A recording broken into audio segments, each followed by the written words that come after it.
There's a type of leader who wins not by force of personality, but by force of consistency. They don't dominate headlines. They don't chase attention. They build systems. They build trust. They build cultures that outlast them. And when crisis hits, they don't flinch. Today's story is about one of those leaders, Ed Bastian, the man who turned Delta Airlines into the most operationally reliable, culturally respected airline in the world. This is a story about quiet leadership, long-term thinking, and what happens when discipline meets humanity. Welcome back to Leaders, a podcast dedicated to exploring the best leaders this world has ever seen and your number one source for actionable business leadership insights. Episode 55 will cover Ed Bastian, the current CEO of Delta Airlines, and he really started out as a very unlikely airline CEO. To set into his background, Ed Bastian did not grow up dreaming of running an airline. He's not a pilot. He's not a flashy visionary. He's more of a finance guy. Before Delta, he was grinding through Big Four accounting roles, building a reputation for discipline and clarity. Eventually, he joins Delta in 1998, just in time to experience one of the most turbulent eras in airline history. 9/11, bankruptcies, fuel crises, and here's what's important. He didn't rise because he had big ideas. He rose because he made things work, regardless of the situation. Who along his journey was his mentor? Predominantly Frank Blake. Frank Blake is a former leader of Home Depot, and Bastian has referenced several leadership lessons he's absorbed from Blake that shaped how he runs Delta. The first thing that he learns from Frank Blake is that people-first leadership, and really not just lip service. Frank Blake emphasized that culture drives performance. At Home Depot, he rebuilt trust with employees after a difficult period, focusing on engagement and frontline empowerment. And what Ed took away from this lesson was that he should invest heavily into employee culture. Delta's profit sharing and internal communication style reflected this.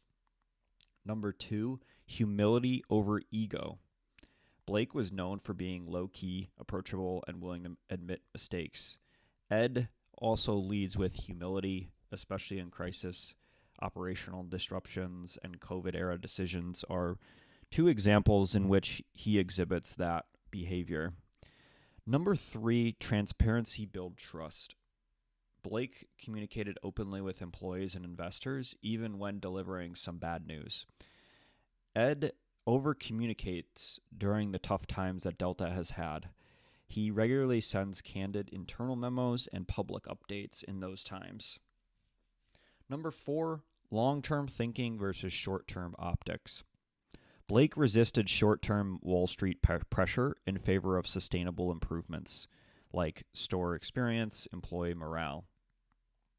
Ed has demonstrated that he's been making decisions that strengthen the business long-term, even if they hurt the quarterly or short-term metrics that the company has to report on. Number 5, calm, steady leadership in crisis.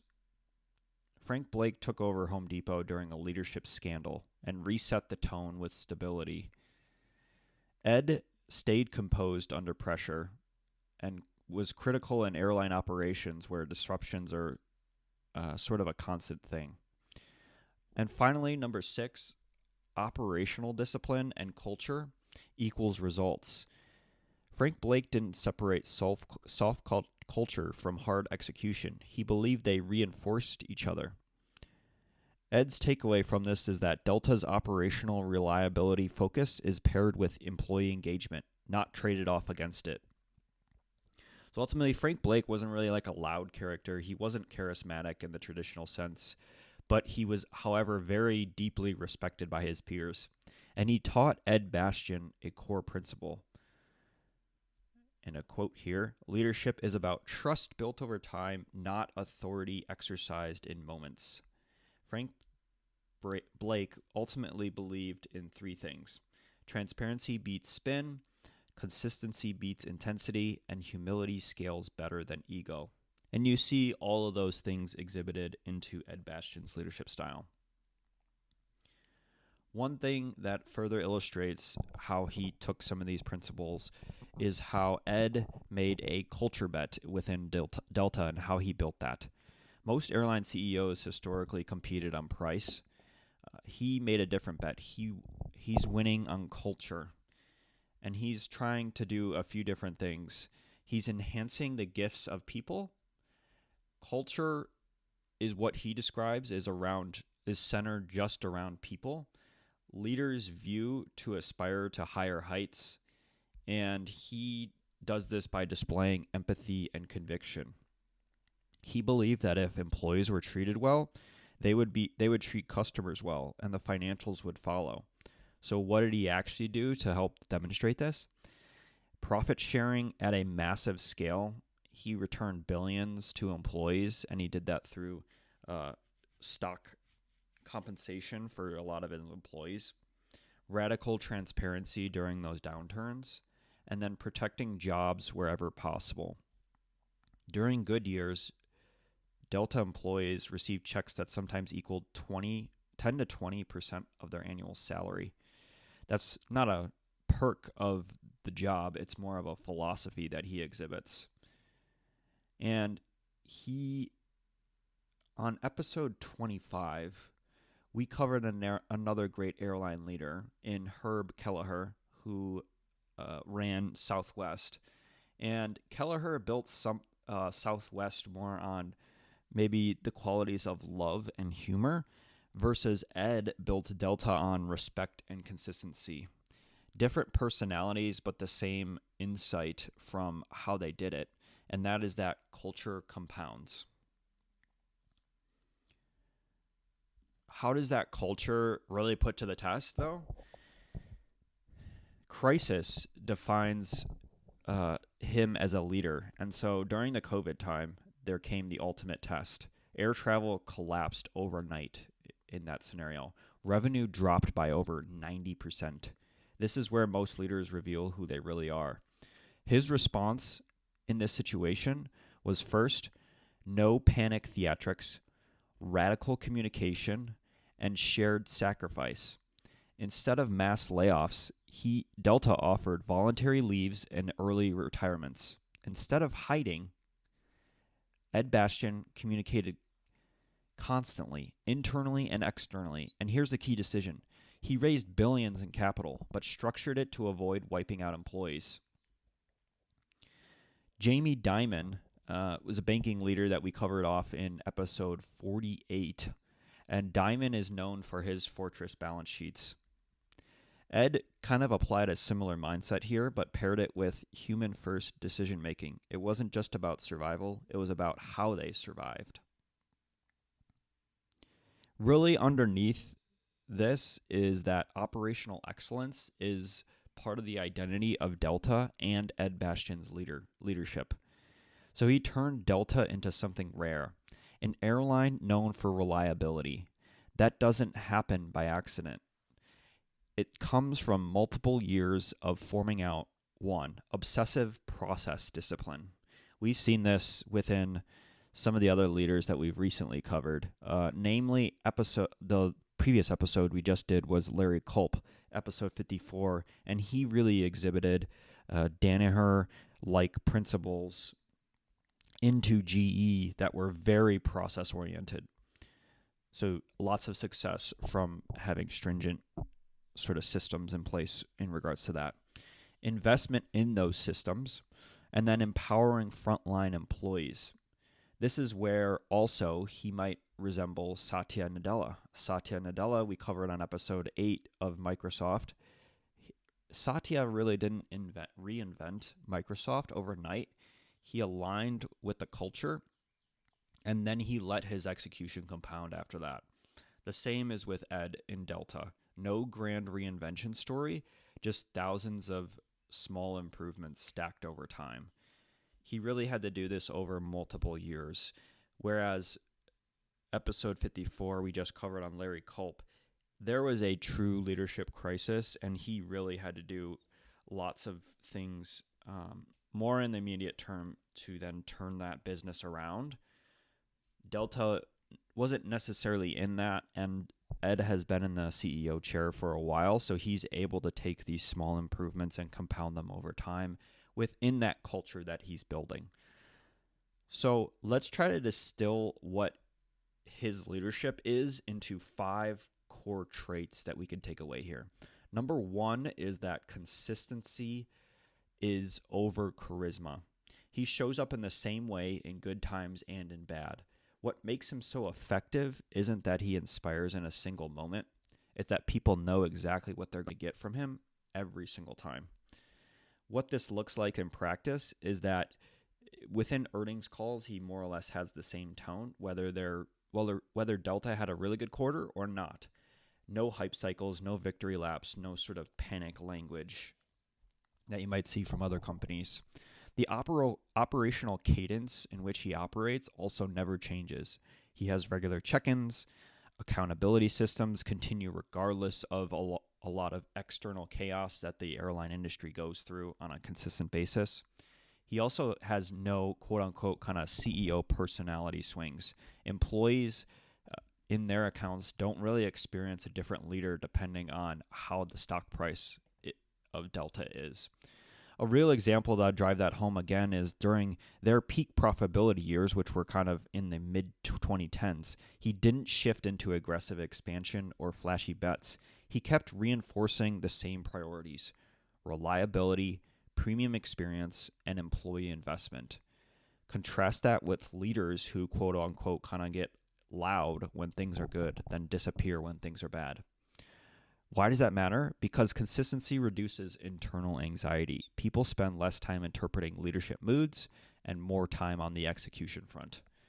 Number 2, transparency as strategy. He communicates early and often, even when the news is bad. He treats communication not as PR, but as infrastructure. What that actually looks like: frequent internal memos and videos during crises, clear explanation of why decisions are being made, and then finally acknowledging uncertainty instead of pretending to have the answers. Again, COVID, their demand collapses over 90%. He didn't wait for a polished narrative. He got out in front of that and really told employees exactly how severe the situation was. He walked through the cash burn and the survival scenarios that they had to do, repeatedly updating them as conditions changed.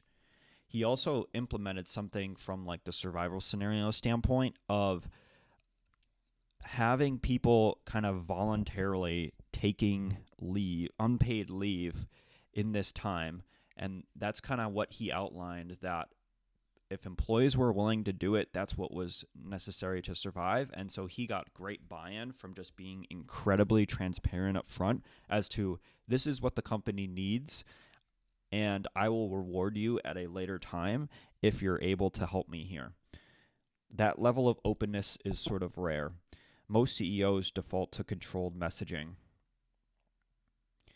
He extends the same clarity deep into the employee base, and that transparency builds credibility for him, and credibility is what allows him as a leader to make hard decisions without losing the entire organization.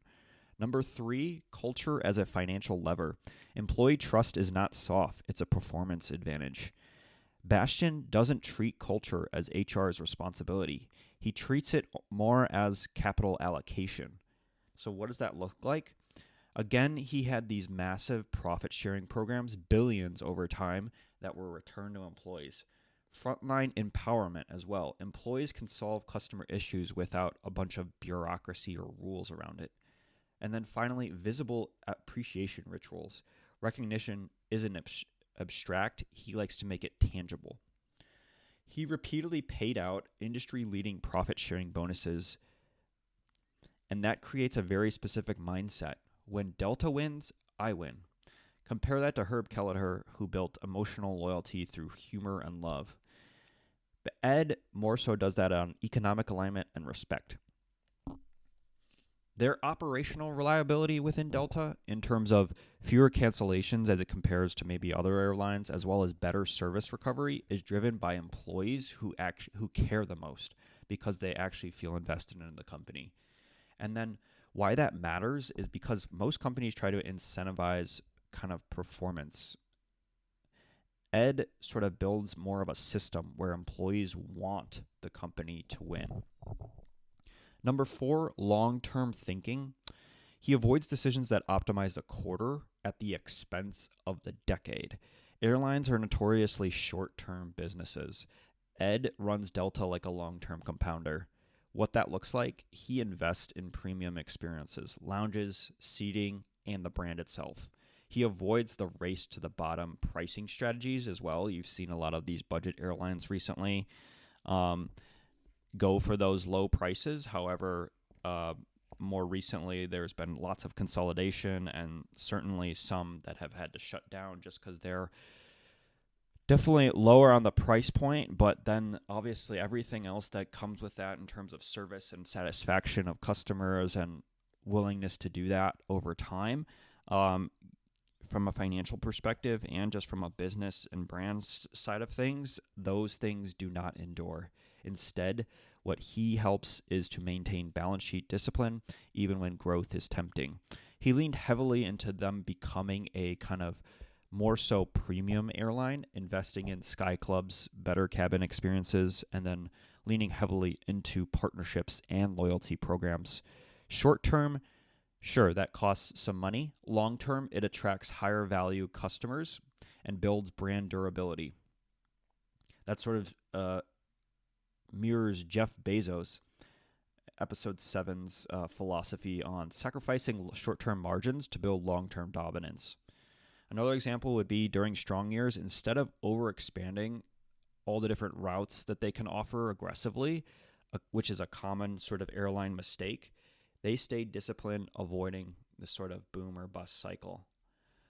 Most leaders say they think long-term, but he actually chooses it when it's uncomfortable. And finally, the number 5 one here is calm under pressure. No dramatic pivots, no emotional swings. This is where he separates himself from a lot of different executives and leaders. What this looks like is that he has a measured response during those crises, no reactive headline-driven decisions, and he's sticking to principles even when under pressure. Instead of those mass layoffs during COVID that maybe other companies sort of seemingly thought that they had to do, he offered voluntary unpaid leaves, he created early retirement packages, and he preserved dignity for employees. That was slower and more complex than layoffs, but aligned with their culture.